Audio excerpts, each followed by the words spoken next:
interesting because the concussion is a topical thing to talk about, as like you've rugby, hurling, Gaelic, all the sports that have concussion. I mainly focused on hurling because obviously I got a minor concussion playing hurling and I like hurling. BT Young Scientists just gives the kids such a great opportunity to showcase their abilities because they're just so able, you know, and it builds brilliant skills in them. And what's great as the teacher is getting to see them go from maybe not saying that much to you in the school environment to just blossoming in this environment, and you're like, who's this kid, like, you know? So it's great to see the transformation in the kids themselves.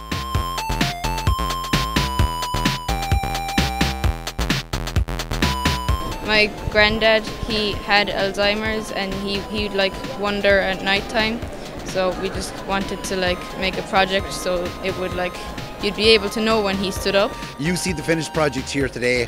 What you don't see is all the hours that they've spent at home. They were in over the Christmas. They were emailing practically every day. We've done this, what we do now, done like that. This is what the display is going to look like. They've involved families, parents, brothers, aunts and uncles. They've involved local hospitals. It's been an exciting project. Our school has been involved since 1966 was our first project going in. We've done it over the years. Since 2005 we've upped the amount of projects. So 2 years ago we would have had 17 projects, last year 11. This year we have 7 projects, which is extremely manageable. And it's not just for these students, it's all the other students in the school who see what's going on.